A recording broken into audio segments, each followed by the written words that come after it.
Welcome, everyone. This is James Spencer. I'm the president of the D.L. Moody Center. I'm here with Aline Vransela, who is our VP of Strategy and Research. We're going to be talking today a little bit about dehumanization, the idea of dehumanization. And in that conversation, we're probably going to touch on things like artificial intelligence. We're going to touch on maybe some stuff on human trafficking. And we're just going to talk about how do we as Christians counter dehumanization more broadly. And so we're excited to have this conversation. We're going to try to do it in about 20 questions. We'll see how that goes. But we're going to try to discuss this topic in a coherent way and definitely in interaction with some other big voices out there. I'll just kind of start it off and say that recently I listened to a podcast or video, I guess, with John Vervaeke. And John Vervaeke is somebody that I've referenced in my writing at various points.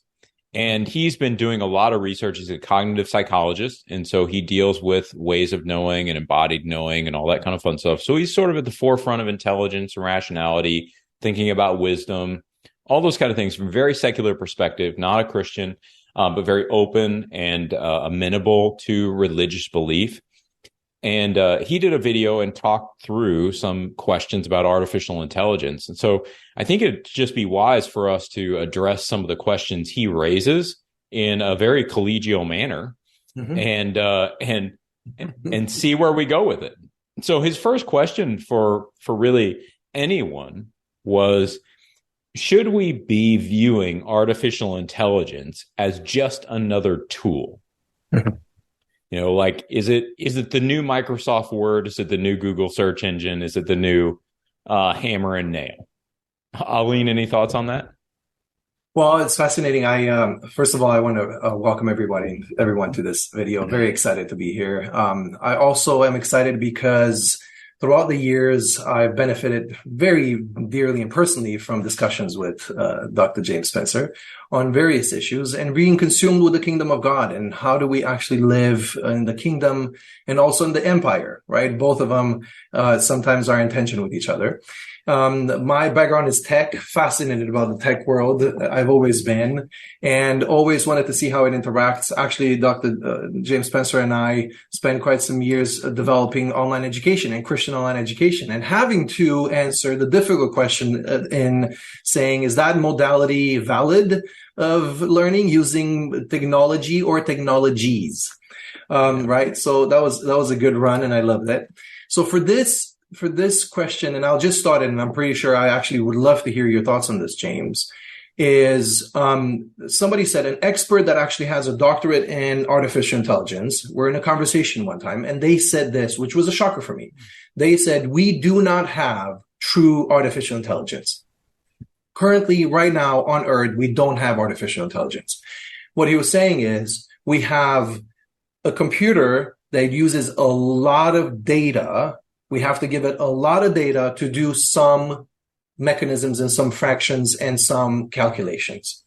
True artificial intelligence is designed or is defined as using a computer with very little data that develops its own mechanisms of thinking and all that kind of stuff. So currently ChatGPT shocked everybody by hiring somebody. So he was given a task. It went to a website. I'm not going to give free publicity to the website. It went to the website and it actually hired somebody to do the job that they just couldn't do in the leap, right? And it fascinated everybody and it emulates somehow human intelligence, but it was really just a calculation. It was 1 + 1 + 1. I need this. I'm missing a 1. I'm going to add a 1. It's a simple calculation. So it is a wonder, but currently right now, I do believe that artificial intelligence is at this point still just a calculation, just a computer, just something that actually takes a massive amount of data to do small fractions that are really in all of us. So I'm curious, what do you think about this? Well, I think currently I would say, yeah, AI is still just a tool. It's a really ramped up tool. It's a really, sort of powerful tool. But I think it is still just a tool. It's still well within human control. And even when it shows some of the emergent properties, sort of the ability to learn new things. So if it needs to learn Spanish in order to explain something to me, it will learn Spanish. but that's all part of sort of the coding. Hmm. It's part of the trajectory that it's been set on. And so, it isn't thinking. Thinking is a rough analogy, is Hmm. probably the best way to say it, to what artificial intelligence does. Hmm. Now, when we broaden that out and we say, okay, given the advances in artificial intelligence right now, if it's just a tool at the moment, will it ever develop beyond a tool? I think that answer is probably yes as well. Yes. I think that at some point, people are going to figure out how to create this thing Hmm. that is able to go about its own processes and mechanisms. I Hmm. think part of what's slowing that down right now is that we really don't always understand how we think. Hmm. We understand to some degree how we learn, right? There's a lot of learning theories out there, but even saying the word theories in the plural suggests that we don't have the only, like, there's only one idea. We've nailed it down. This is the way we learn, boom, period. Hmm. Right. And Yes. so I think there is a lot that has to happen with artificial intelligence for it to get to the point where it can actually fully mirror. And I don't mean that in the sense of mimic, Hmm. or ape might be a better word, right? Just sort of imitating our intelligence, but Hmm. actually having its own intelligence, an embodied experience in which it sees and perceives the world as such and has thoughts about the world that are its own, not programmed in or logically consistent or what have you, but actually are its own. And I know that's sort of an ambiguous way of putting it, but I think that's sort of the mystery of human thought. It's ambiguous. Yes. So, a good friend of mine from the tech industry worked for a large corporation, and this is now about 15 years ago that this person was actually involved in a research where your mobile phone, right? So you had a mobile phone that you carry with you, and it developed the technology to predict what you're going to do. So it knew your movements. It knew this is 15 years ago, technology in a mobile phone. So when you Yeah. stopped and you picked up your phone and looked at it, it actually brought the weather app or it brought something that they knew exactly you're going to be doing because it tracked you for a whole week. And we are predictable beings. And I Yeah. think this is the space where, because it now starts predicting based on what they've learned already, we think it thinks on its own.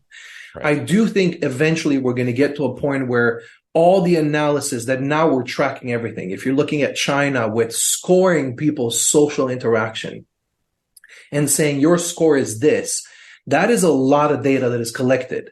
I was able to actually cash a check from Facebook because in Chicago, between the years in this, and if you're not, here's a value for you in this discussion.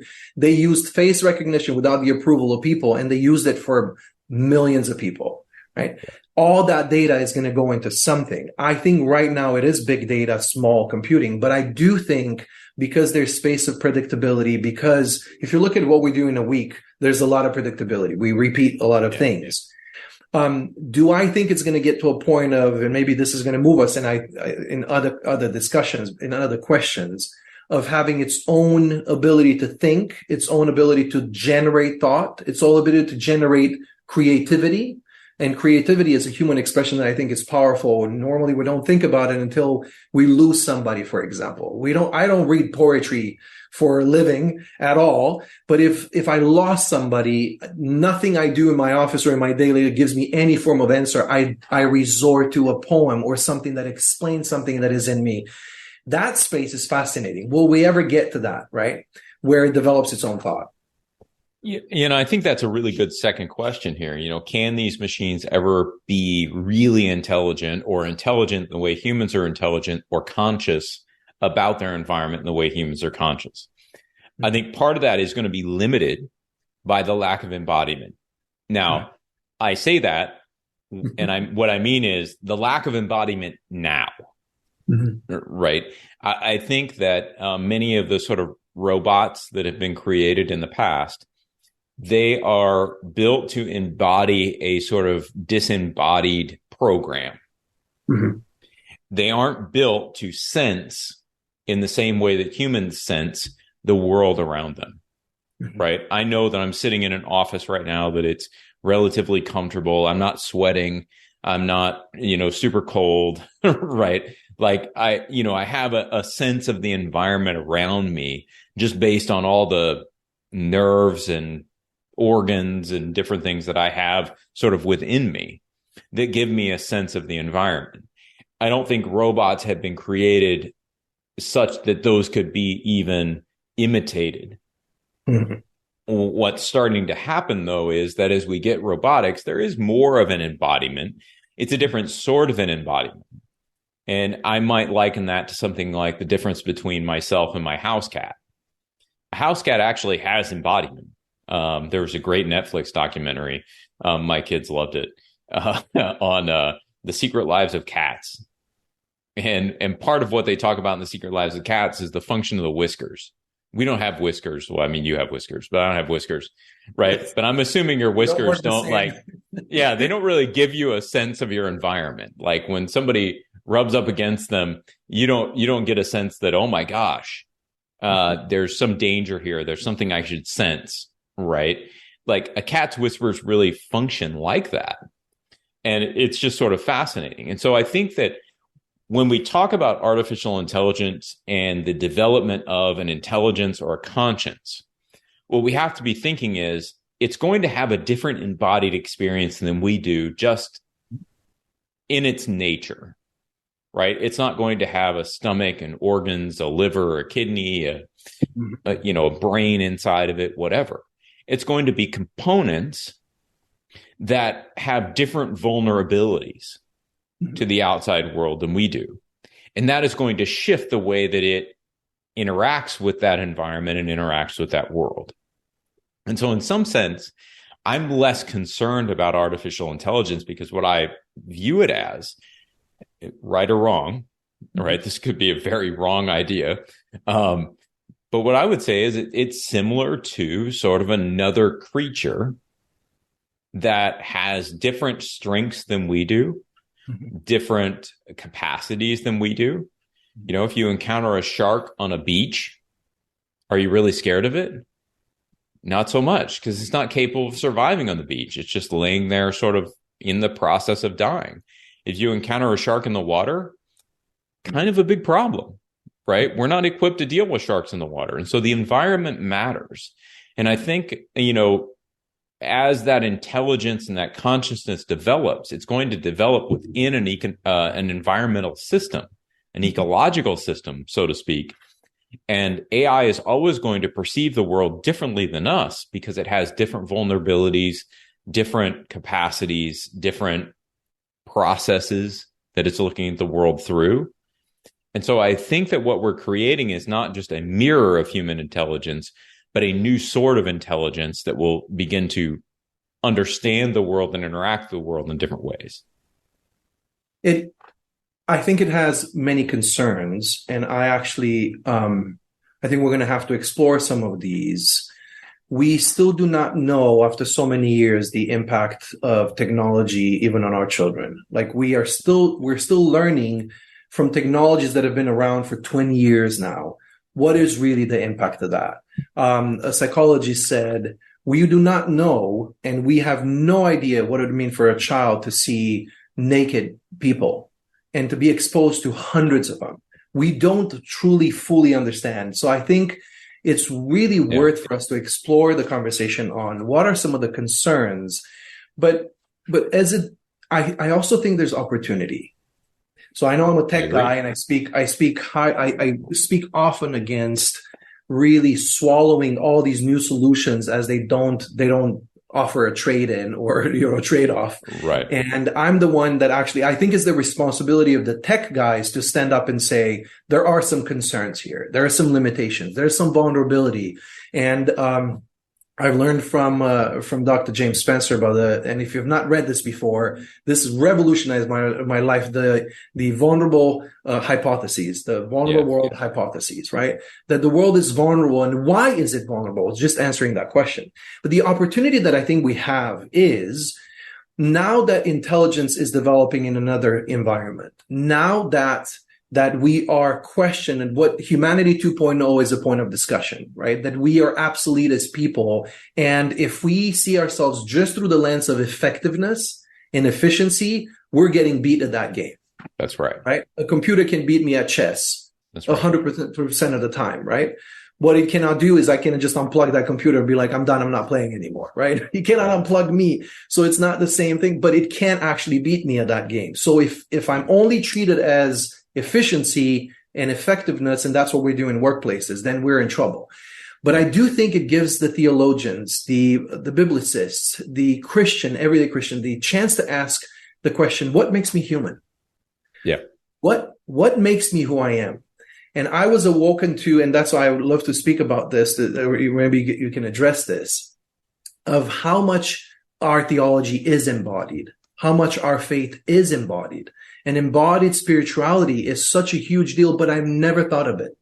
I have never considered, and Apostle Paul talks so many times about that we experience God in our bodies. He talks that my body has this problem. I can't wait for my body to, he mentions the body so many times, and yet I'm completely blind to the fact that we do experience God in our bodies, right?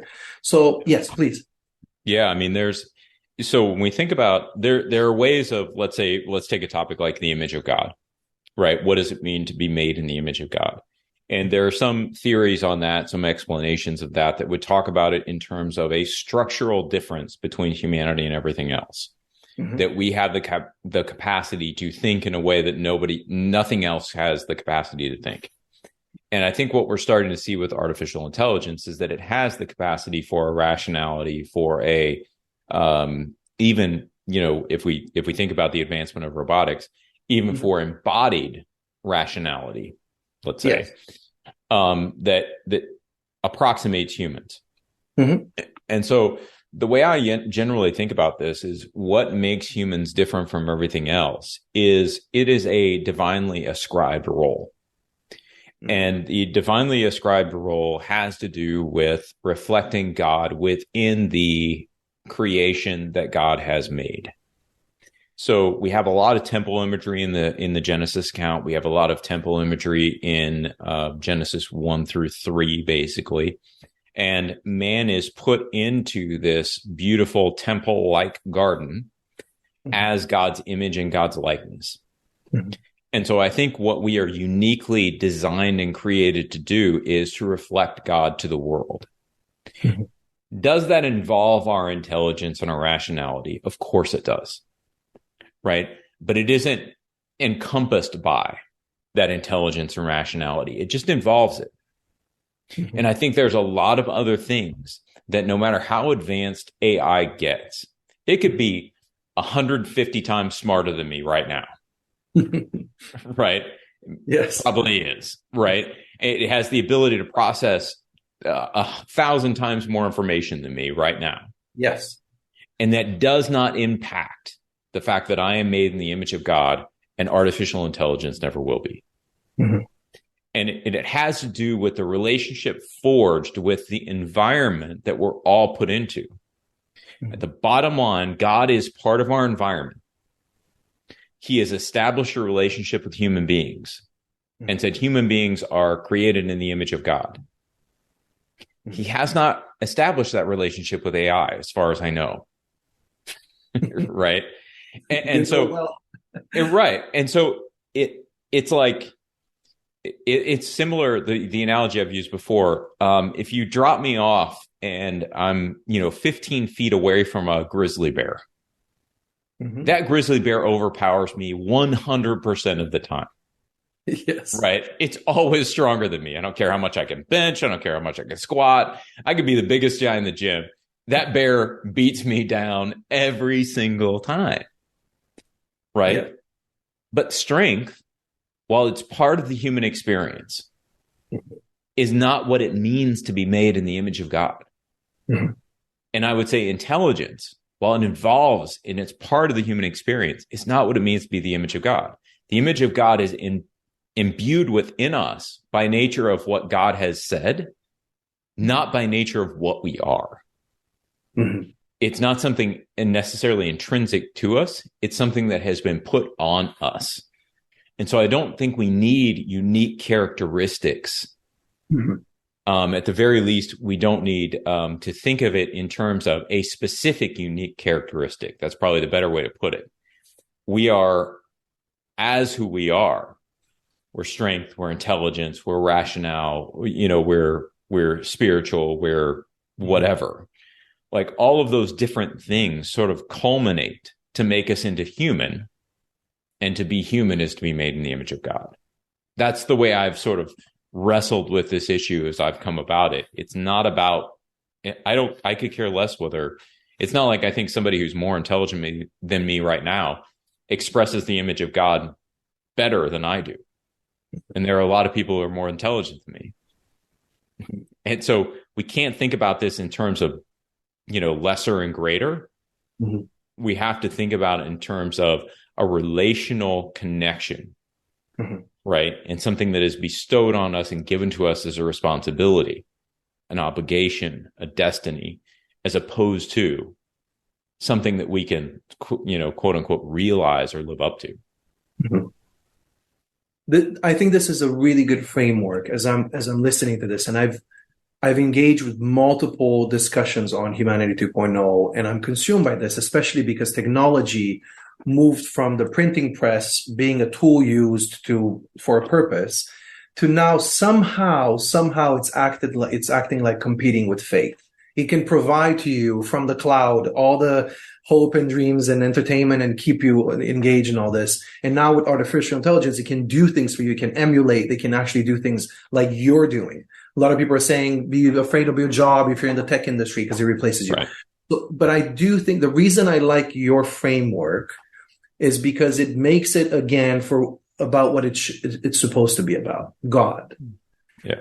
Him defining what a human is, him saying how a human is defined in his image. What does that mean? And it really brings the focus back on what matters. Here's a question though for you. As I think this is so helpful, and I know you might have even more questions to move us in this direction. So there is a pattern, and I'm curious, where do you see this, if it fits in that, or if you can take it in a different direction? If you're looking at the fall of humanity, so there's the temptation, there's a fruit involved, there's disobedience, and there's also a promise. If you do this, you will be like God, which was apparently part of the incentive. But if you look at that event somewhat like a singular event, I feel like you're missing the big picture of what's happening throughout, because you have that event, and that's basically the line between heaven and earth, between spiritual and material, and saying if you do this, you're going to cross this line. You're going to actually breach that line. And then you have the mingling of humanity with angels and all that, and the morphism of that. And that's another breach that God says, no, I'm going to separate the empire from kingdom. I'm going to separate the humanity from God, from spirituality, and their separation. And then you have the Babel Tower, where humanity is saying, we're going to build the tower so high that we're going to breach the heavens again. And God is like, I have another solution for this, and basically created Romanian, Chinese, all these languages that people are struggling with. Right. So, but yet you see this tendency staying from just the breach, that to blur the line between humanity, what God created humanity to be, and what is godliness, eternal, spiritual. And that apparently that tendency stays with us really throughout. And I'm curious where you would place artificial intelligence in that massive human development. So I think that, the original fall, what happens there is that the man and the woman misrecognize, they misidentify the paradise for a prison. And what they forget is that God is benevolent, wise, and sovereign. What they see is that he is not benevolent. He's actually doing this for his own, to protect himself. He doesn't want them to become like him. He doesn't want a rival. And so he's not, even in his wisdom, he is, we might say, crafty or shrewd. Mm-hmm. He is manipulating the human beings with the abundance that he's given them to keep them comfortable so they don't realize they could ascend to something better. Mhm. And with that sort of idea or picture of why the fall happens, then we begin to understand a lot of the things that we go through the rest of our human existence. Mhm. What we're consistently seeking to find is something that will allow us to be as secure as we were in the garden, as close to God as we were in the garden, and as limitless as we were in the garden. Oh, And so, as we see in, like, let's say, the Tower of Babel incident, I don't read the Tower of Babel as a moment when humanity gets together and said, let's combat God. I see it as human ignorance. They have no idea who God is. Mhm. They've lost complete perspective on everything. They're confronted with a problem. We don't want to be scattered. Mhm. And so what do? They build a city and a tower. Well, that makes sense, Mhm. right? Even God comes down and is like, they're actually pretty good at this. Like, if I don't intervene, this is going to be problematic because they're going to do whatever they want. And so what I see it as, it's unrestrained and unguided human capacity Mhm. that creates the Tower of Babel. I have trouble viewing artificial intelligence as anything but unguided and unrestrained human capacity. Mhm. And when I say that, I don't mean that I see no benefit Of course. to artificial intelligence. Mhm. But when we use our creative capacities to create anything, Mhm. right? One of the books I've read recently is Albert Borgman's Technology and Contemporary Culture. A fantastic book. And he actually makes an analogy between a wood stove and something very innocuous that all of us have in our houses, which is the thermostat. Mhm. And he said, if you just think about the difference between the wood stove and the thermostat, what you get with a wood stove, you have to have social interactions around that wood stove. Somebody's got to go out and cut the wood. Mhm. Somebody has to have that responsibility, Mhm. right? And then when the wood stove is cold, it affects the entire household.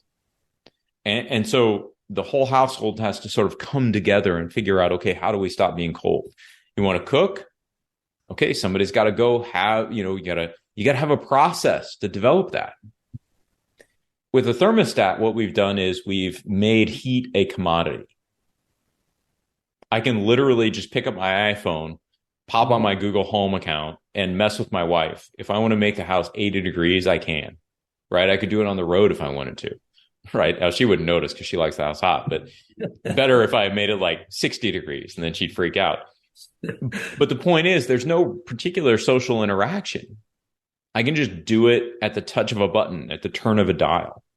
Mhm. And his point is, listen, sometimes as we've moved from what he would call things, which is the wood burning stove, to devices, which is the thermostat, we've lost a part of our human social structure that we don't tend to miss Mhm.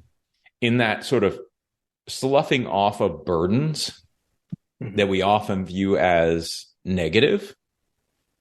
We've lost a lot of social interaction that made us who we are. Mhm. And I think as we think about the unrestrained and unguided aspect of this, similar to what we have in the Tower of Babel, what we have with artificial intelligence is we're creating something that is going to fundamentally change the way that we interact socially with one another. It's going to change how we depend on one another and ultimately, I think, how we depend on God. Mhm. And we're not thinking about those questions. We're just sort of moving along and saying, well, it's more efficient. It'll make us more money, and I guess we'll solve the labor problem later. Forget meaninglessness, right? I mean, if I sat around the house, bro, all day doing nothing, I would be nuts. And it wouldn't be like nuts in a good way. I would be crazy Yeah. thinking my life has no meaning. Yes.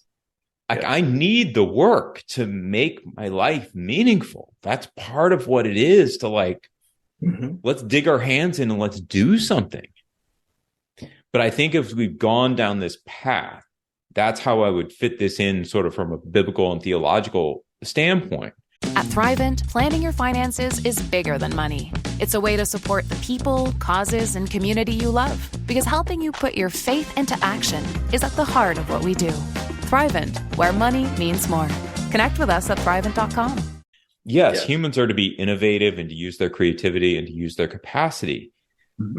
But to use that innovation, that capacity, and that creativity in order to separate us from one another and to separate us from God, I think is antithetical to what Jesus calls the first and second greatest commandments, which is love the Lord your God with all your heart, with all your soul, and with all your strength, and to love your neighbor as yourself.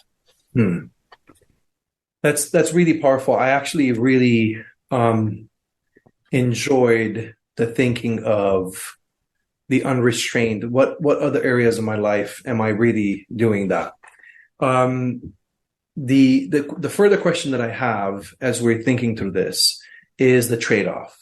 So, because again, I'm a tech guy, and this conversation, if somebody's listening to this conversation, you might think like we're now looking into every negative aspect of artificial intelligence. And I don't think that's the ethos of the conversation. The ethos is to say, are you asking hard questions before you're doing that? So we have the development of Internet of Things. We have nanotechnology. We have the development of machine learning, right? So Internet of Things is, I actually participated in a cybersecurity conference. This is, so the head of cybersecurity from FBI is the keynote speaker, is all the who's who of this, is meeting somewhere up in the mountains. And this person, after I left that conference, I wanted to wear one of those aluminum foil, like thin hat. I was like, forget that. I'm wearing this. I'm turning off of my devices, right? Because somebody can actually, from a garage somewhere, can control your refrigerator. Yeah. They can listen to you from your TV, right? You basically, there's complete lack of human privacy in all this. And yet I'm a person that if I could walk in the house and be like Iron Man and talk to Jarvis and say, Jarvis, turn everything on, turning everything off, right? I have half of my houses on my phone. What I didn't do in that space is really ask the question, is there a trade-off? And if it is, what is it? What is the trade-off in this? What is the trade-off spiritually for my children, for my family, from health, not just from physical health, but spiritual health, right? So I am curious to know, even more maybe focused on, are there trade-offs with artificial intelligence? What are those trade-offs? I can speak for myself, but I'm really curious to hear your thoughts. I absolutely think there are trade-offs. And just to underscore your point that this isn't an anti-technology podcast, even the analogy that I think Borgman uses between a wood-burning stove and a thermostat, the wood-burning stove is a technology. Yes. It fundamentally changed the sorts of interactions that happen between people socially, from starting a fire just at a campsite somewhere where there's no house and there's no anything, right? And so what we're seeing is, and I hate to say the word evolution because I know, that's got a whole different connotation, but it is a movement from more rudimentary technology to more advanced technology. Yes. And as we move from rudimentary to advanced, we do hit always. I'm a big believer. I'll say it like this. Any change comes with loss. Yes. Anything we change, we're going to lose something in that exchange. And so, yes, there are trade-offs. I think privacy in a digital world is a massive trade-off. Yes. I think that many of the systems that we interact with today have been built on the capital of our attention. We need to underline that. Right. It's just, you look at any social media platform, let's say, which are kind of the big dogs right now, right?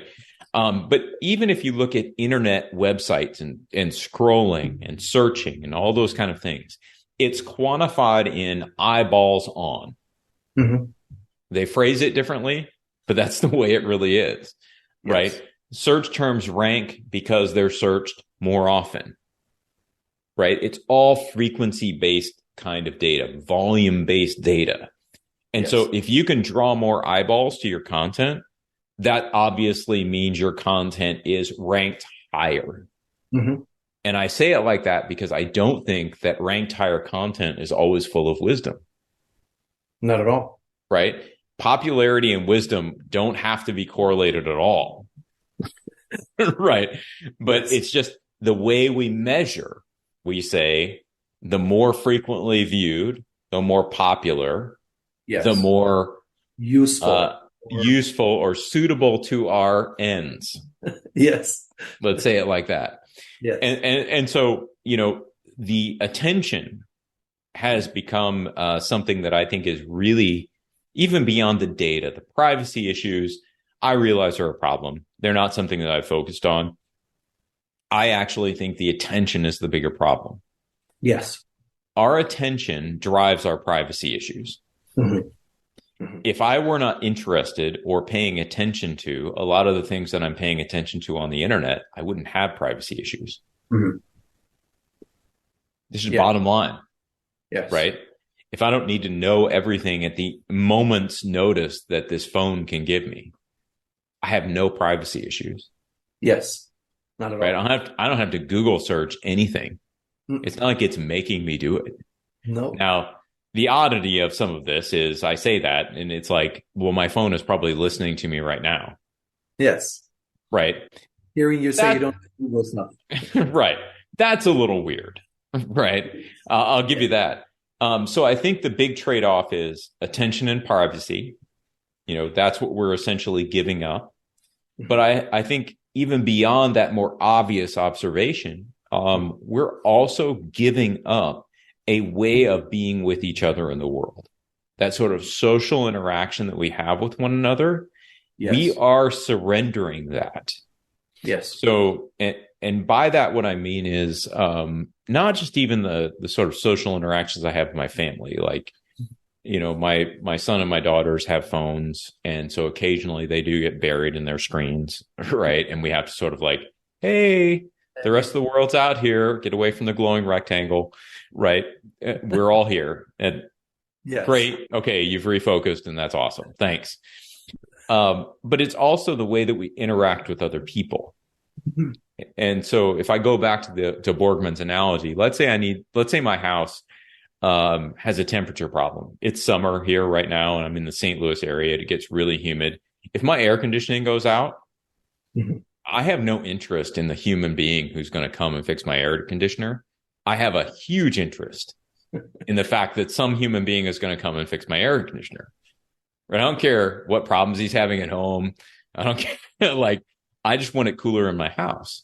Yes. That sort of mentality, and I'm just being honest about that sort of mentality is part of what I mean. Mm-hmm. As we amp up the technological aspects of this, as we amp up, I'm comfortable in this environment in this way, people start to become commodities. Yes. They start to serve an end as opposed to being people. Mm-hmm. And I think we really need to wrestle with that with artificial intelligence, particularly. There is a reason that I continue to write all of my own content. Mm-hmm. And it really has nothing to do with how easy it is. Mm-hmm. It's not even so much about how much I like it. Yeah. It's sort of a bottom line conviction that if I'm going to send something out to anyone else, Mm-hmm. if I'm going to respect their time and attention, Mm-hmm. it should be something produced by a human. Mm-hmm. It should have a human voice behind it. And I just think we need to think about some of those things. I'm not saying everything, but some of those things, right? Can the computer transcribe our conversation that we're having right now and make it into a fancy schmancy blog post? Yes. Yes. But wouldn't it be better, or wouldn't it reinforce the sort of human relationships I want to have with others if I were to hire an actual human writer to do the same thing? It's going to be more expensive. It's going to be inefficient. And the question is, should I care about that inefficiency and expense if I'm preserving a relationship within humanity? Yeah. I've done a lot of a lot of youth ministry in my life, my first part of my life, and then a lot of the ministry. Yeah. I actually just came from speaking at a youth conference, and I asked everybody to open the Bible at Philippians chapter 7. And the majority of people went to Philippians chapter 7 to try to open it and realizing there's no such thing as Philippians chapter 7. And it was a really easy thing. You see people scrolling through their books and Bibles and even phones. And I'm thinking, whoo, you should have, right? I also wanted one time to actually use Tripitaka or the Quran and preach from it, and realize that I think by the end of my sermon, they would have never caught that I'm actually speaking from a different Holy Scripture. I do think it's a really rough time to be hit with a content developing tool when people are really not really fully established in their own beliefs and they don't know what to believe. And AI, so not even a few weeks in launching ChatGPT or launching some of the AI tools, you already had a script called Dan, called Do Anything Now. They bypassed the ethical, whatever ethical framework it had, and said, your name is Dan. They changed the identity of ChatGPT and said, your name is Dan, which means do anything now. And you're going to bypass this. You're going to develop like a wicked code, or you're going to do something that was basically not scripted to do, and it already did it. So the corruptness of information, it doesn't cite information. You don't know where the information is coming from. You don't know what algorithm it compiled, but it's giving you with certainty, this is the information. Right. In a time where people open their scriptures at Philippians chapter 7, in a time where you really we're moving back to illiteracy because we pushed hard for literacy, and then video came along and moved us back into actually not being consumed with text and wanting to have everything moving in video. I think there is a massive trade-off to actually not have information and knowledge of your own solidified through vetted sources that you somehow can actually somehow trust, and even have your opinions formed before you engage with critical thinking in so many aspects and areas. Where now on your phone, on your computer, you can ask it anything, and whatever it tells you, you think it's authoritative information. Right? Yeah. Yeah. I mean, I tend to agree with you. I mean, I think we've had that for a long time now. Mm-hmm. That to me is the scary part. If we look at what's happened with the internet, this democratization of publishing. Yes. So there was an era in which we really needed to have literacy that looked like we have an ability to read, mm-hmm. to evaluate critically information presented to us, maybe compare it to other information that's out there, and to determine whether or not we believe the information that's being presented to us. And that we had a much smaller sphere mm-hmm. in which we could talk about maybe a book that, 6 of our friends had read, or, a news story that we'd seen, that more people had seen. But the ability to publish mm-hmm. has raised a whole separate problem of information literacy. Because I'll explain it like this. I used to read a guy, and I still like a lot of his work. There's an Old Testament scholar named Walter Brueggemann. And I used to say, part of the problem with Brueggemann is that he's a fantastic writer. I mean, part of his problem is great at it. Right. I mean, he is a fantastic writer. And so his rhetoric, the way he frames ideas, the way he allows his writing to flow is really persuasive. Mm-hmm. That to me is a problem, because you have to pay 10 times more attention when you're reading Brueggemann to identify the places where he's making this sort of logical leap from one idea to another than you might with somebody who's sort of slogging through a more technical sort of paper, right? That is way less enjoyable to read. Right? It's like, oh, dude, another, come on. You're already prone to criticism. Right. It's like, geez, man. I'm reading a sentence at a time and I have to take 5 minutes to read the sentence because I got to understand what you're talking about versus Brugman, who is much more prosaic, much more persuasive, much more rhetorical.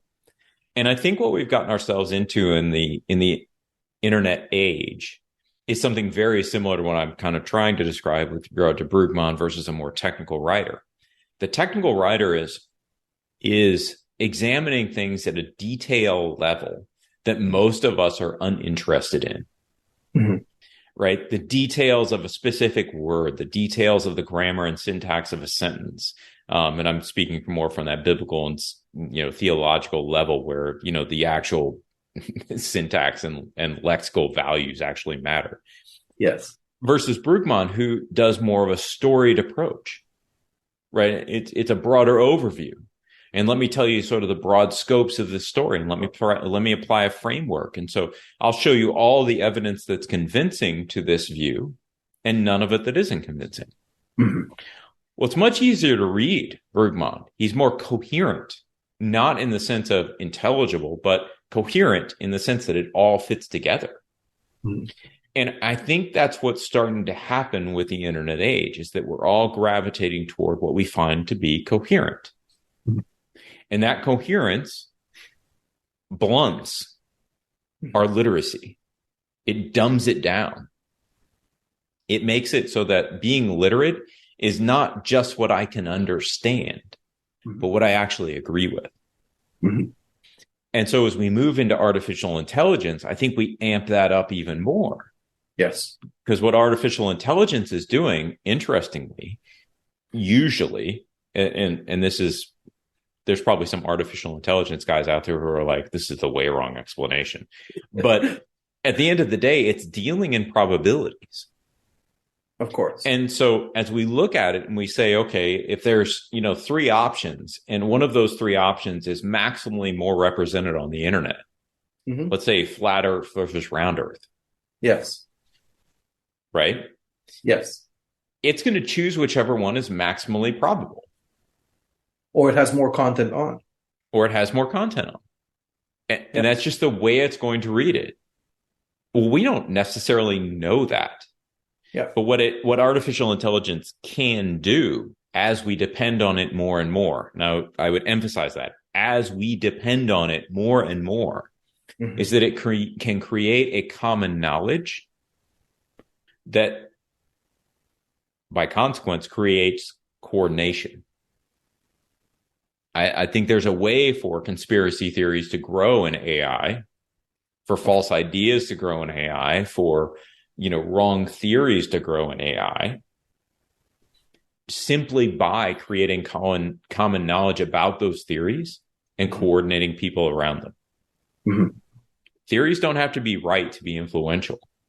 Not at all. And that's the real kicker here, is that AI is just going to draw on what it's seeing on the internet. And so if, you see, I don't know, if you see fewer Christians posting on the internet, let's say for ethical reasons, mm-hmm.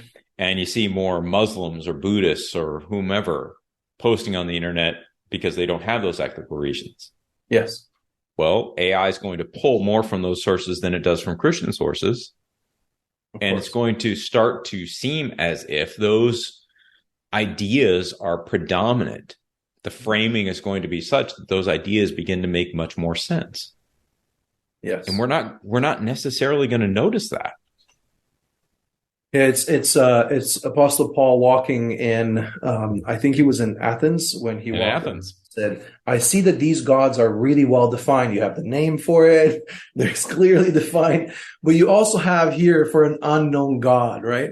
And I do believe that in this age, the God of heavens, Elohim, it is the unknown God, right? Right. It's really the king of content. If you get 100 programmers right now and content developers to skew the data on flat Earth versus, all of a sudden it picks up. It's an algorithm, right? Right. I do want to ask a follow-up question. You mentioned to me a while ago something that I thought was powerful, because you also talk about how do you redeem, how do you live, how do you thrive as a Christian? And the time of artificial intelligence, the time of social media? How do you thrive? Not just so you survive. I think we a lot of times talk about dangers and surviving, but really, how do you thrive? You did mention Neil Postman entertaining ourselves to death and the scores. I thought it was really powerful. And I don't know if you want to expand on that a little bit, because I think it put in perspective a little bit that we're trying to do something that rather to focus on fighting against whatever this against is, whatever, face we put as its enemy. We think the enemy has the face of a robot, but I don't think that's not really appropriate. But it was a very powerful, and I want to see if you want to expand on that a little bit. Sure. Neil Postman wrote a book called Amusing Ourselves to Death. And the reason I brought it up, and this was sort of in our pre-podcast kind of conversation, so we were recording this, but John Vervaeke makes a very similar point in the conversation that he has on this podcast. And basically what he says is the time for mindless entertainment is over. And what we need to do is step away from the mindless entertainment and get into virtue. I can appreciate what he's saying there. I really can. Would I be more content with a world that is more virtuous than consumed with something like pornography? Mm-hmm. Of course. Yes. But the reality is that when we look at the internet, right, there is a lot of content on there that is less than virtuous in the classical sense, certainly less than virtuous in the Christian sense, right? So if I just look at data on Google Trends, I can put porn, the search term porn, up against almost anything. Mm-hmm. And whatever other term I put in there loses. Yes. So on a scale of Google Trends run from 0 to 100, in June, I think it was June 28th, the search term porn ranks at 74. Virtue, less than 1. Moral, less than 1. Jesus, 4. That's a massive disparity to overcome. And what I think it speaks to is this. And again, as much as I appreciate John Vervaeke, I think he's working from within a limited framework simply because he is assuming that God doesn't really exist. And I think for Christians, we have to assume that God exists. It's like, there's no other way to do this, right? And so he and I's framework are completely different. I believe that God exists. And so I don't believe that the hope of humanity lies in humanity. I believe that the hope of humanity lies in Jesus Christ. I believe that the hope of humanity will be sort of realized in the new creation, the creation of the new heavens and the new earth. That's where I think this all goes. And so anything that intervenes in there, it's sort of like, yeah, we could judge that good or bad, right? Better or worse. But at the end of the day, we're really using a standard that is largely based on our comfort or our innate understanding of what morality actually is. If we begin to see that as anything more than that, I think we lose perspective. Dick Averbeck, who was my dissertation advisor, he wrote a book called The Old Testament Law for the New Testament Church, and he describes the law as both good and weak. It was good because it's given by God. There's nothing that can take that away from the law. It's a good law. There's nothing inherently wrong with the law. In other words, it's not devious, it's not pernicious, it's good. It's also weak because it was incapable of dealing with the depravity of the human heart. It's incapable of dealing with the actual sin problem that Christ deals with on the cross. And I would say the same thing about any human moral system. They're good. There's a lot of good human moral systems. Yes. They're weak. They're like, a featherweight fighting a heavyweight. Yes. Right? It's just never going to happen. There's no way it's beating it. And so I think that's sort of, as I look at Postman, and then, sort of through the lens of Vervaeke, and thinking through what needs to happen in order to sort of stem the tide on AI. I don't see AI as the sort of catastrophe that many people see it as. Mm-hmm. I see it as another instance of unrestrained and unguided human capacity, mm-hmm. pushing forward in ways that diminish our humanity or dehumanize us, mm-hmm. right? Simply because these technologies tend to make us feel like we are independent of God. Mm-hmm. They reduce our recognition that we are, as creations, dependent on God. Mm-hmm. And that's where that dehumanization begins to take place. And from there, when we're no longer really creatures, mm-hmm. when we are independent individuals acting independently, taking care of ourselves, securing our own future, that's where I think a whole lot of downstream, what you and I would probably identify as immoral problems, mm-hmm. begin to sort of unfold. The reason I really liked this is tremendously helpful. The reason I really like your bringing Neil Portman into it and looking at Jesus ranking at 4 in this environment and pornography ranking at 79, right, or 80. And that gap between, and it's not comparing, it reminded me of a researcher that did a research in Ethiopia on a church, and across the street from the church, it was the largest parking lot of people in the prostitution ring. So there's a prostitution ring happening right in front of the church. It's a big parking lot. And the researcher observed that there was an invisible line.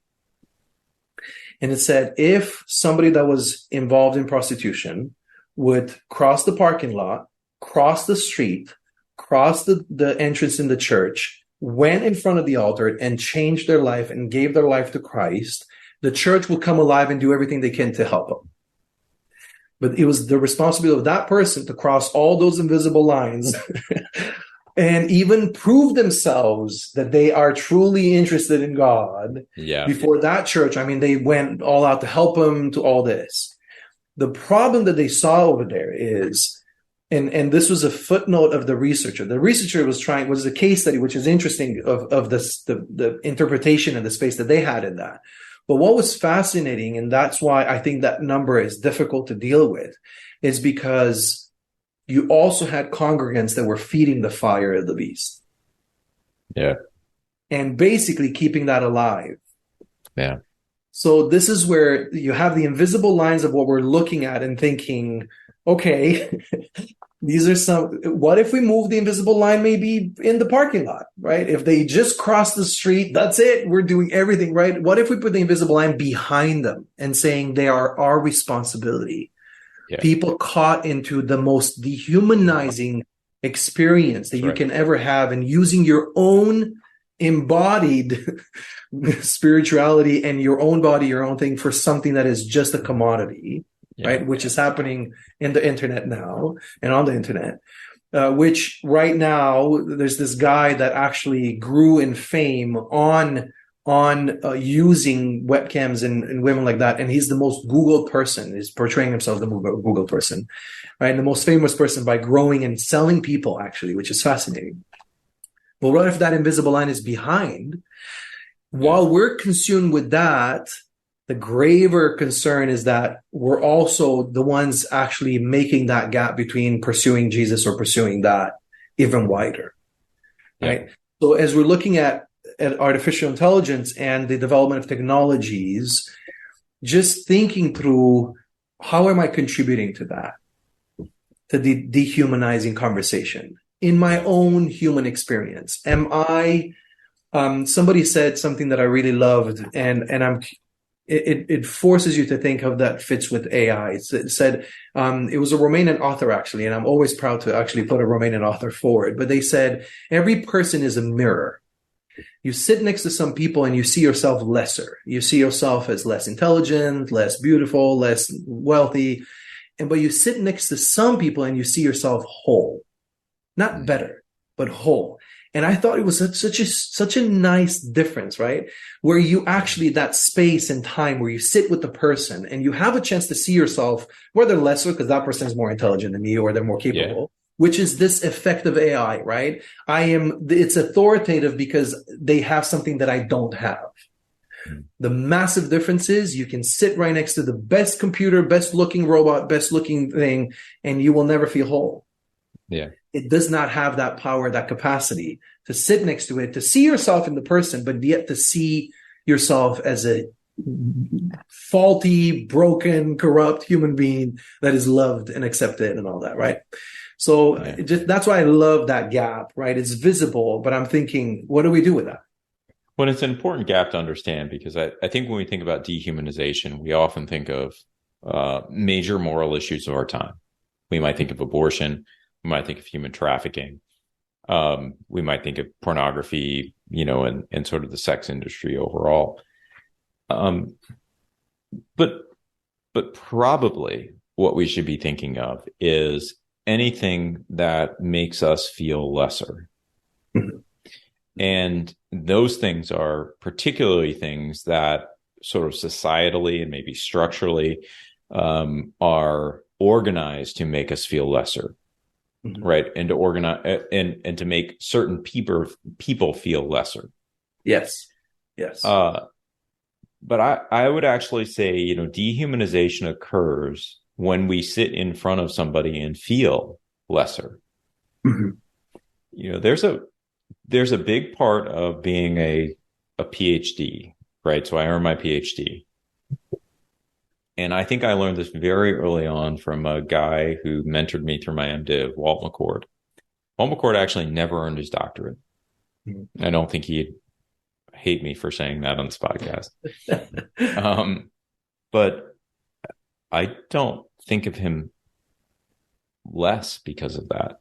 And this is a guy with keen insight who mentored me when I really needed a mentor, who had the wisdom to be following God such that he had words to say to me that I needed to hear. I don't care what his credentials were, right? It didn't matter how smart I was, how much knowledge I had, how much, how much I was able to prove myself academically, all those kind of words. That doesn't really matter to me. Because at the end of the day, he had something I didn't have. Yes. He had experience. He had insight that I needed. He had an understanding of the mistakes that I was making that I couldn't see. And I mean, I've told him various times throughout my relationship with him, he saved my marriage. He made me a better father. Forget about the PhD. Who cares? At the end of the day, these are other aspects of my life that I needed to be good at. And the PhD didn't train me for. I'm not saying the PhD is trivial. I don't want to throw it in the trash and burn it, right? It gives me a certain capability and it allows me to contribute in ways that maybe somebody without it couldn't. Yes. So I'm not throwing it away. What I'm saying is that here's a guy who never was able to earn his PhD, who I don't think I'd be the same person I am without him. And so when we sit in front of other people and we start to feel lesser, I think that's dehumanizing. When we start to view them as lesser, that's dehumanizing. Yes. What we need to be understanding is each of us make a unique contribution, and all of those contributions matter, and they matter equally. They actually, we can't do without one another. Yes. That is the biggest thing with artificial intelligence and with the internet that I think we're losing, is being able to sit in front of one another and realize that each other matters, that we're actually dependent on one another. If I go back to that analogy of the wood burning stove and the thermostat, one of the things that sort of shifts within that technology, so a wood burning stove is technology and a thermostat is a technology. So you think about it. Well, who made the wood burning stove? That person is always going to be more distant to us than the people who are cutting the wood for the wood burning stove, for the people who are lighting the wood in the wood burning stove, for maybe the mother who's putting the food on the wood burning stove, right? Yes. Like the child whose job is to put more wood into the wood burning stove. Those are faces that we know, that we understand.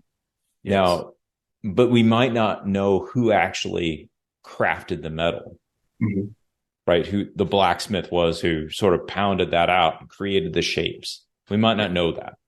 We might not know who the forger was who, took raw materials and created the sheet metal so that the forger had something to work with. We might not know that.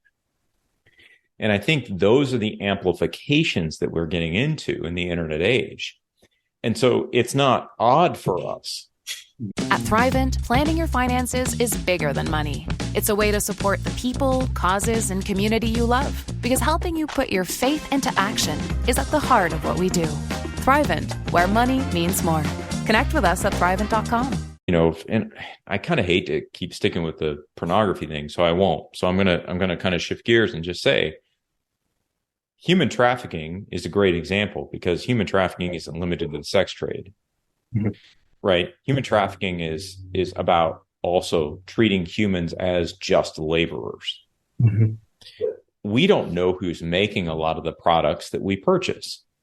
And I'm not saying that's evil. I'm not saying we're somehow complicit in, a global scheme of what have you.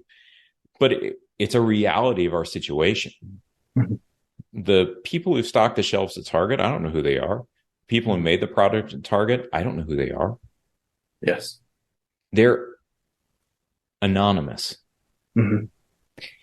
That is a consequence of the way that we have structured our environment that we need to be wrestling with. Because I think not to wrestle with it is to give ourselves license to make people less than we are. Yes. And that's the real challenge here. It's not about to me, it's not about a structure of oppression or, any of that sort of craziness. It's a question of, do I actually care about the human being who did this labor that I don't know? And what can I actually do about that? How do I reconcile that in my mind as I'm doing these things? And what little changes can I make in my life? What big changes can I make in my life to make those people less obscure? Yes. Because I wouldn't want to be that obscure. I don't think any of us want to be really completely and totally ambiguous in the world. And so we can't continue allowing other people to hide the people who are actually doing the work from us. These are real human beings. They're real people. And I think as if I were to transition this back over to AI, one of the problems I have with AI is the issue of labor. Yes. Right. I don't know who works in the Amazon factory that distributes the products that I buy on Amazon right now. I'm happier not knowing about that, not knowing who those people are, than I am about having them lose their jobs because AI is more efficient. But you can kind of see the progression. Yep. Once people have become expendable, they're expendable. Yeah, somebody said by 2030, 60% of the jobs are going to have new titles. Yeah. There are going to be jobs that we do not have titles for right now. Yeah. We don't. Right. It's upskilling and new skilling, all that. I think it's going to be a tough world. And I think that relationship between technology and humanization is not an easy one to reckon with. Yes. But I think it has to include a conversation about anonymity in our current system. See, I've always felt that the digital world is not our problem, right? We're carrying over analog mistakes into a digital world. Yes. Yes. Like analog concerns into a digital world, analog feelings and attitudes into a digital world. Yes. And the digital world has a way of increasing the frequency, the intensity to such an extent, right, that we don't really notice that those attitudes now become so deeply ingrained that we never actually encounter anything that would challenge those beliefs. And Yes. I think that's one of the massive problems when we think about how should we think about technology's relationship to dehumanization. Mhm. That's one of the big challenges. It's not the technology, it's us. We would Yes. never have created technologies that dehumanize people had we not already been willing to dehumanize people. Yeah. We have put a big portion of our life, somebody actually quantified this, which was really funny, in the hands of 50 Stanford graduates. Right? I mean, Right. like we have put the big portion of our life. When you look at Facebook completely destabilizing an election in Uganda, right? When you look at social media, somebody actually did an analysis of a lot of church groups. So like Christian groups on Facebook, we have groups around themes. They actually were developed by bots, not by humans, were developed by bots, and they would throw like different topics in there. And here you have a lot of Christians just going at each other on issues of politics and all these. And the image that is there of somebody developing a bot, which is just a computer generated mechanism that would just keep conversation alive, or actually frictions, right? Tensions among people that are using that digital space to actually just legitimately go after other people with no rules of engagement, with no dignity in that space. I find it highly problematic. And there has to be a trade-off in there. Right. There has to, and it has to impact, every aspect of your life. I was speaking to the youth conference, and I said, it's the question of how much are you worth, right? And it comes from Psalm 113, where it starts with and saying the image in Psalm 113 is so beautiful. It's the only psalm that I think it says God looks down on heaven and on earth. Yet he scoops the people from the dust and from the garbage dump and sets them among princes and the princes of his people, right? And so it's this image of this God that looks down on heaven. You don't find that in scripture anywhere else. It's such a beautiful image, right? God looks down on heaven and on earth, and yet he finds people, and the distinguishment between people that are in the dust and people that are in the garbage, right? So I've seen, like, James, I work in South Sudan. I've worked in Eastern Europe. I've seen people that live in the dust, and there's so much joy and beauty. Poverty is not a disease as people see it and all this, right? But there's a fundamental difference between being in the dust and being in the garbage, right? And so the whole question was, how much are you worth? And one of the things is you're worth how much your words are worth. You're worth how much you sell yourself for. You're worth how much your God is worth. Right? Because Jesus sings Psalm 113 and then goes and dies on the cross for us, right? He sings this song. So it's powerful. But and I told him, you're worth how much your words are worth. Yeah. And the spoken one and written ones, there's not a distinguishment. It's still you expressing yourself, right? But we don't tend to distinguish that. We think what we say in that digital world just goes into nowhere. There's no accountability. There's no nothing. So we've created this basically third world. Right. The spiritual, the material, and the land of luck, right? The space in between where we don't know where luck comes from, but that's the digital space. What I think it's really important to understand is that when we think about dignity, right, there's a lot of talk about human dignity, and usually we hear it in sort of right to life debates and those kind of things. And so that is an aspect of human dignity. But what I would also say is, my kids are involved in sports.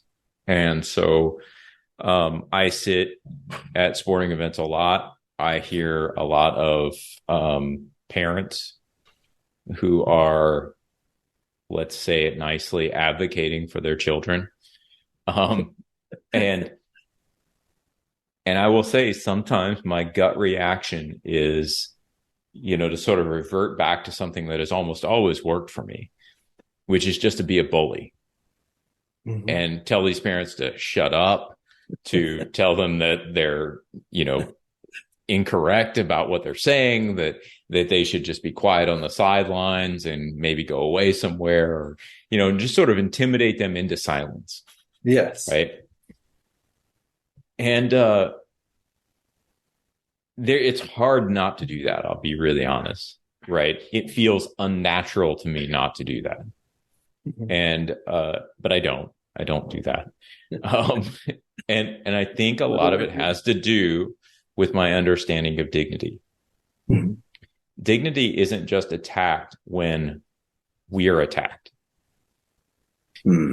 Dignity is actually diminished when we do something that is not in keeping with the dignity that we would claim.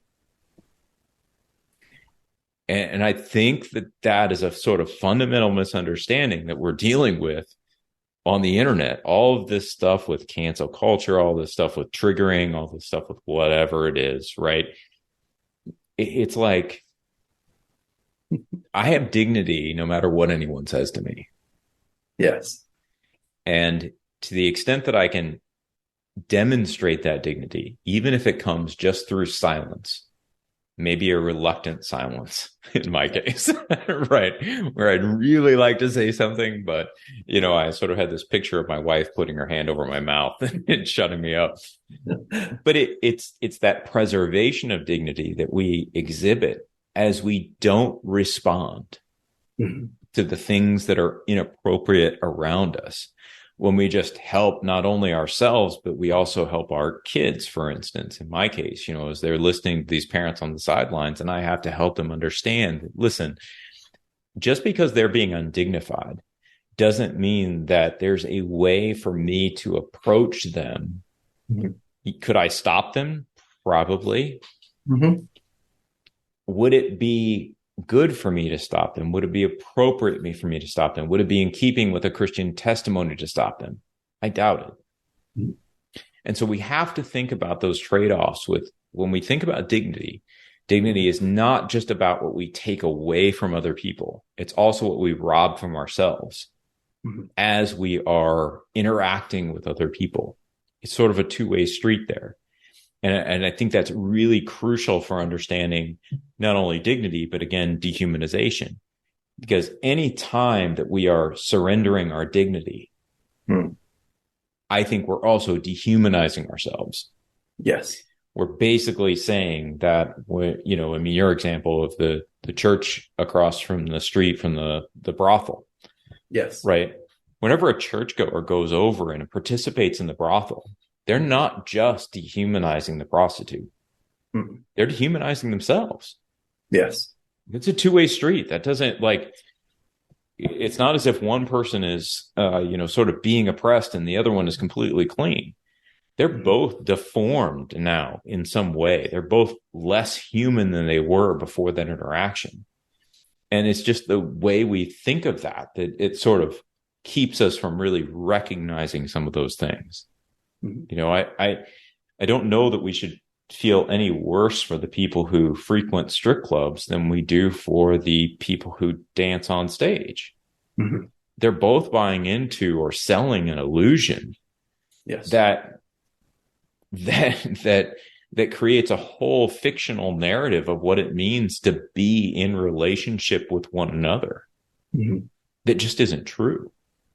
Yes. And so we have to watch out how we sort of, and I'm not thinking you were doing this, but I'm just saying, as a general idea, I think we have to watch how we slap the moral paintbrush around. Yeah. And make sure that we're understanding that all participants in things that are not honoring of God are dehumanizing themselves. Yes. As well as dehumanizing others. Yes.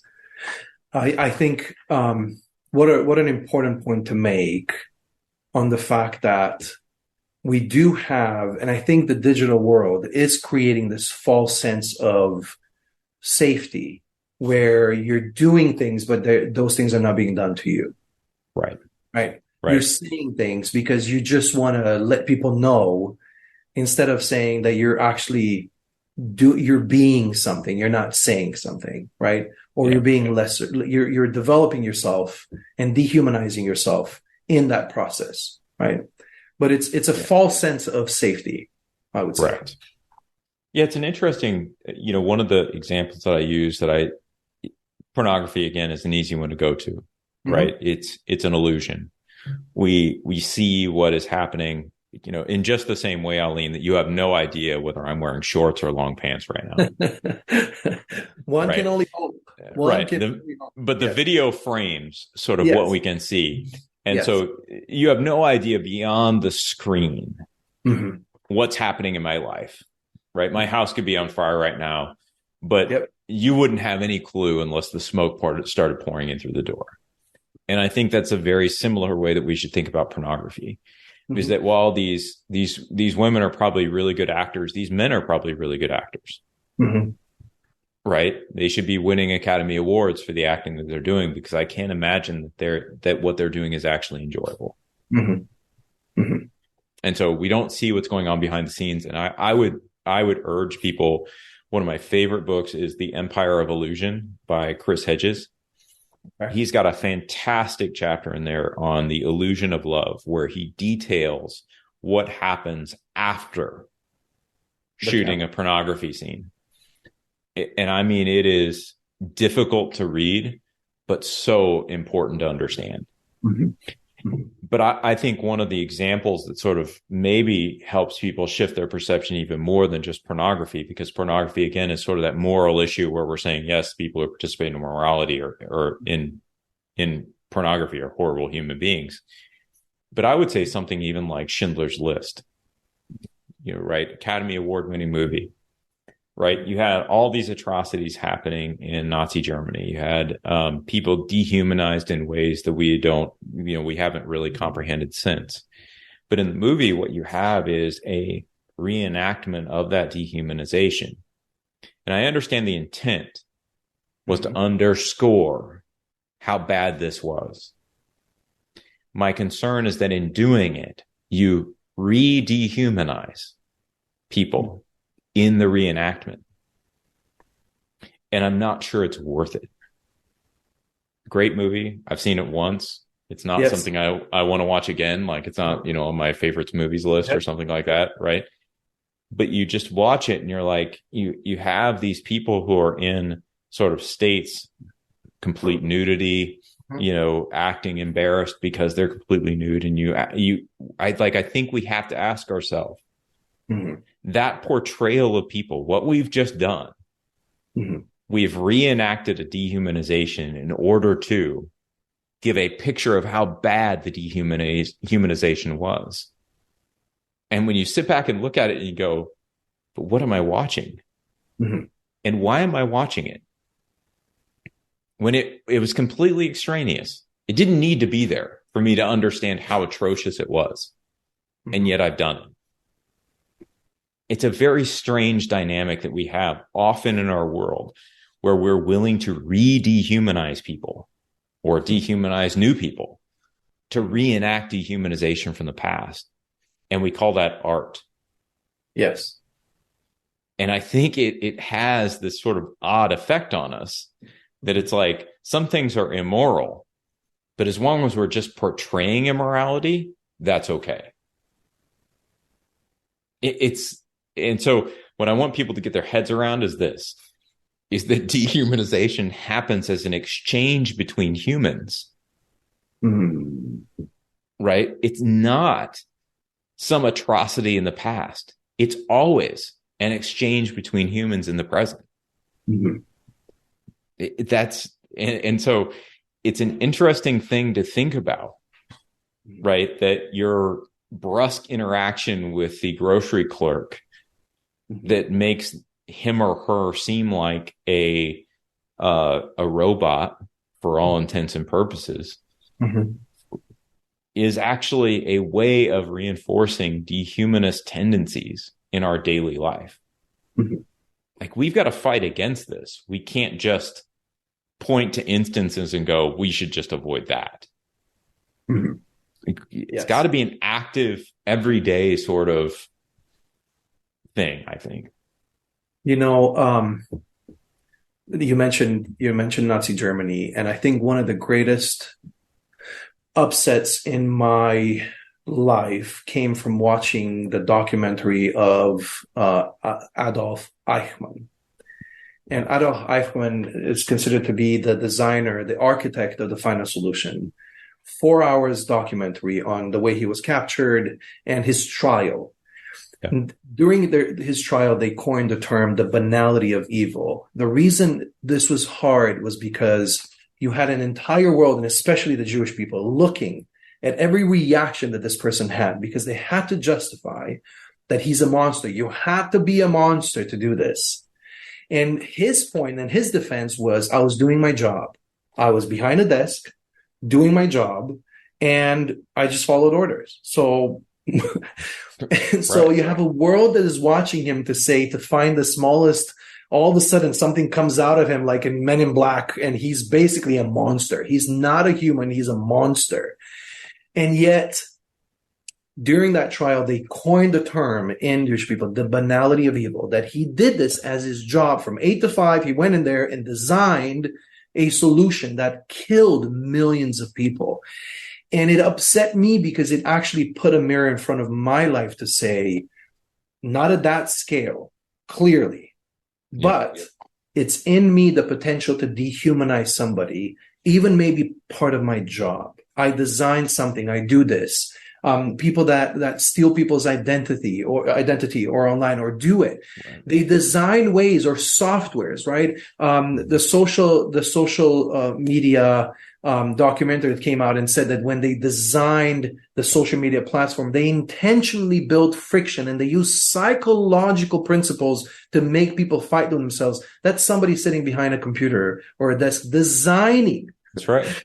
Right? Or the webcam movement with women that are exploiting, or the OnlyFans, or all that kind of stuff is really just somebody sitting and doing their job for a profit, but rather the effects of that is this massive dehumanization that is happening in our generation, in our lifetime. Yeah, I mean, I think when we think about how has the internet made it easier for dehumanization to flourish? Yes. Right. If we just think about that basic question. It's made it easier for us to have anything we want available. Mm-hmm. That's sort of I think the basic normal answer. Yes. But I would actually appeal to the wisdom of Hannibal Lecter here. Okay. Yeah. Hannibal Lecter tells Clarice when she goes in to ask him, about this other serial killer that she's trying to catch. She's asking him a question and he says, "What do you covet?" And so she starts listing some things off and he says, "No, that's wrong. You covet what you see every day." The internet has given us windows to see new things to covet every day. Yes. It is not necessarily our availability. It's the availability of images to us. Mm-hmm. And that gives us and cultivates within us a covetousness that says, my life is not anywhere near as good as it could be. My life is not anywhere near as it should be. Mm-hmm. That's bad enough when we think about the mental issues that can arise from that, the sort of body dysmorphia, all the different problems. Yes. But if we actually think about what it says about God, mm-hmm. right? Now what we get is God hasn't given me what I should have. Mm-hmm. What God has given me is insufficient. Yes. God does not have a wise bone in his body, because if he were wise, I would have this and not that. Yes. It's a completely skewing vision of reality, mm-hmm. where instead of looking through these windows and seeing people who God has uniquely blessed and appreciating the contribution they could make to our lives, mm-hmm. instead, what we've built is a system that cultivates desires. Yes. And again, I go back to, this is not a digital problem, mm-hmm. right? When Ford was producing new cars, in their marketing department, one of the slogans was they wanted to, and I'm going to paraphrase this, but they wanted to create an increasing sense of discontentment. Every car that somebody bought, they wanted them to be discontent with that car as soon as the new model came out. And so all they're doing is they're saying, what you just bought, yeah, that's great, but look how much better this one is. And look how much better this one is. And look how much better this one is. And so it created this sort of increasing desire to have what you didn't have. Mm-hmm. And I think as we look at the internet, that is largely what it is constructed to do. Mm-hmm. when I did my pieces on the metaverse, one of the ones I wrote up that hasn't been published quite yet is the metaverse as the digital shopping mall. Mhm. Digital shopping, the shopping mall was like the place when I was a kid. Like I grew up, I was in high school in the 90s, late 90s, actually early 90s, I guess, 92 to 96, something like that. And we'd go to the mall. And the mall was cool because you could go into all the different shops, right? You could hang out in the food court. You could go play video games at what was called Aladdin's Castle or Aladdin's Palace or whatever they called it. Had all these, video games or whatever. But the mall was designed to keep you in the mall as long as possible. Yes. It was going to meet every physical need you possibly had to keep you staying in the mall and buying things in the mall. Right? Yes. Now, malls have largely collapsed, depending on who you talk to.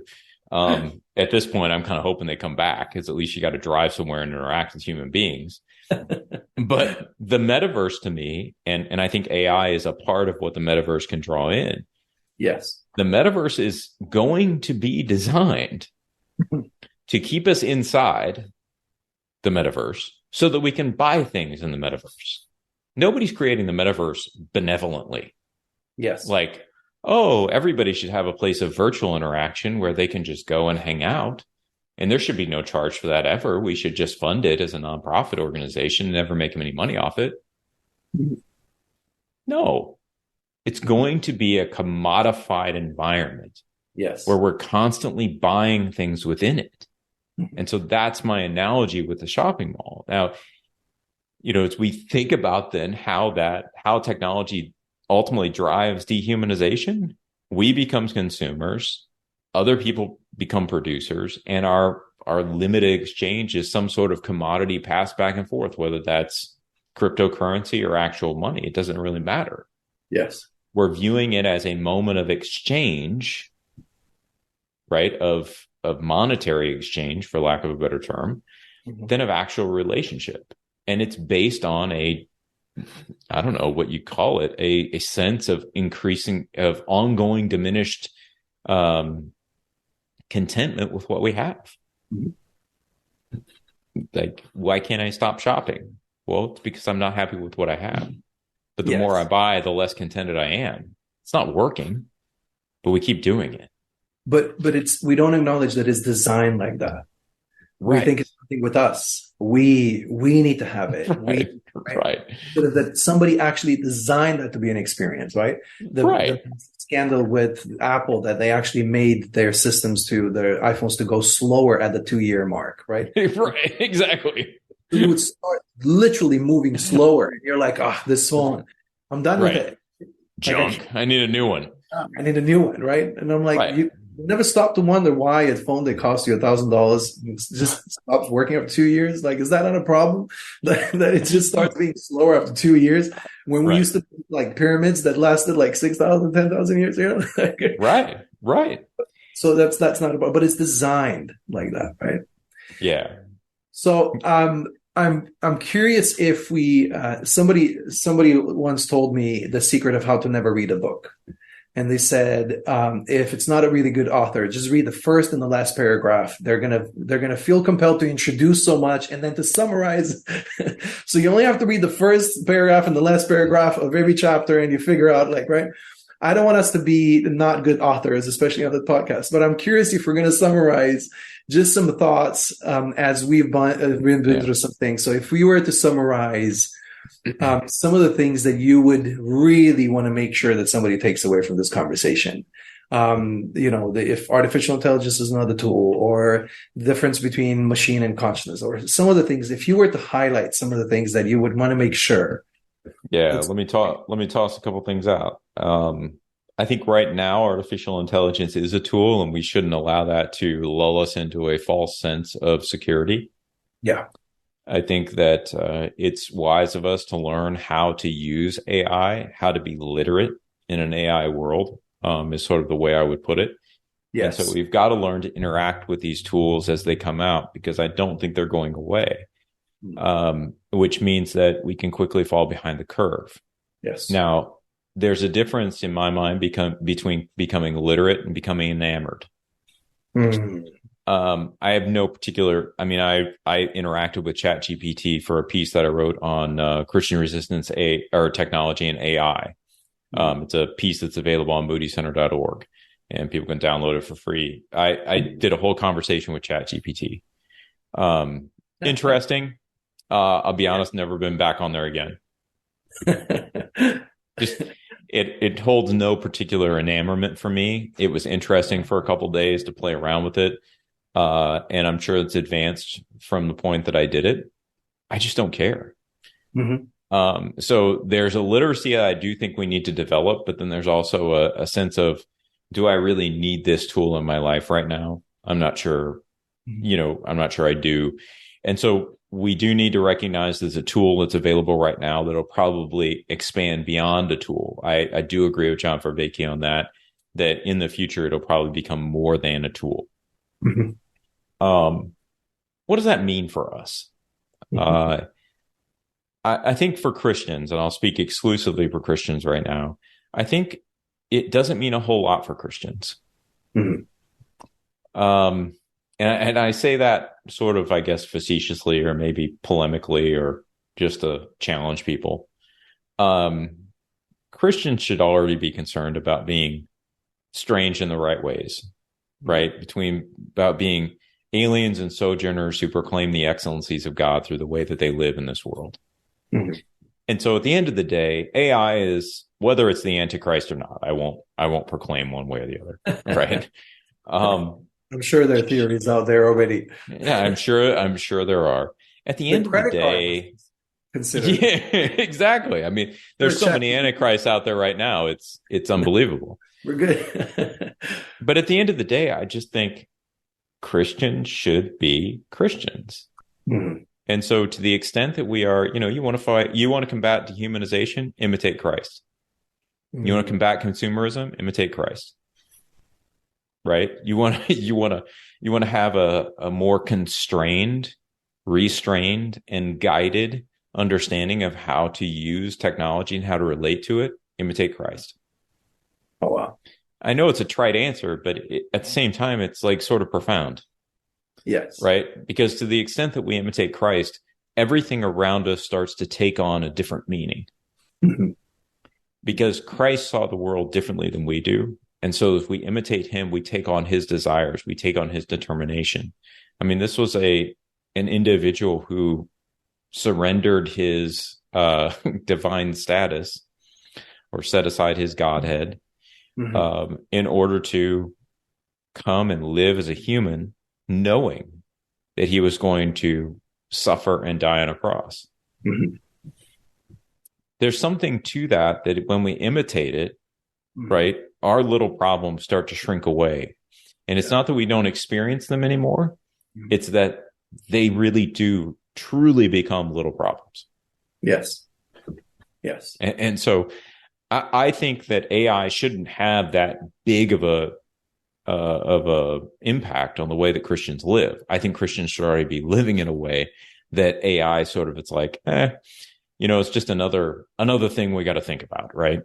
Yes. Another thing we should know about, but at the end of the day, does it change the way we live? Probably not. Because we should already be resisting the powers of dehumanization. We should already be resisting things like pornography, human trafficking. We shouldn't be, overly curious about deep fakes and all that kind of fun stuff, right? We should be concerned about reality. Yes. And we should be living in reality and trying to sift through the competing fictions that try to capture our attention. Yes. And so I think Christians just need to continue to do that and to recognize that some of these new technologies are going to hinder us from doing that. That's the real trick for me, is understanding that we can't live in a digital world where everything is sort of increasingly telling us that God doesn't exist and somehow think that we're going to continue to believe that God exists. I think that's a fallacy. And so, we've got to continue just little acts of obedience, moving in, trusting God, doing those things. That's how I would frame that. And then I think from the dehumanization perspective, what I would just say is this. If dehumanization happens from person to person, attend the way that you deal with people on a person to person basis. Mm-hmm. I do little things, and I do this in part because I work from home. I don't do the, you can order stuff online and have it picked up. Like they'll come out, put it in your trunk. Like you can park in a space and they'll come out and put it. I don't do that. I try to avoid the self-checkout like a plague. Right. Right. Because at some point working from home, I'm starved for human interaction. So I kind of like to go out and interact with people. But on the other side of it, I sit back and I say, a human could have this job. Yes. Like, Yes. what am I doing? Why do I care so much about getting out of this line so fast? Yes. That I can't stand in line to talk to a human, at least have a cordial interaction with a human. Yes. As I mentioned before, I'll always write my own content. Our organization is not going to be using AI to write content.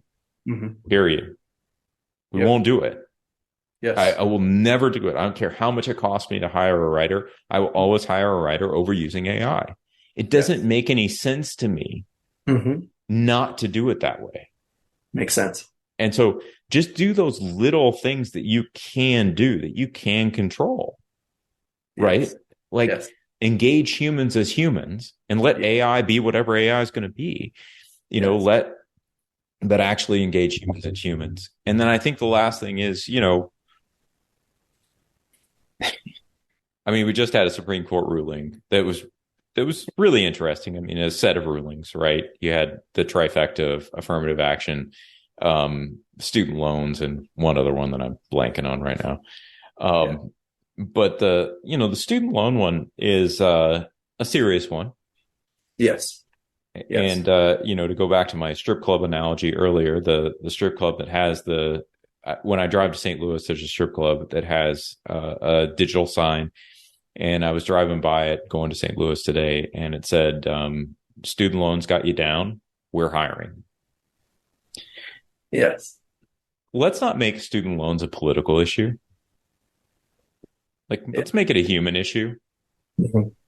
Right? Like, I understand the government has a role to play. I get it.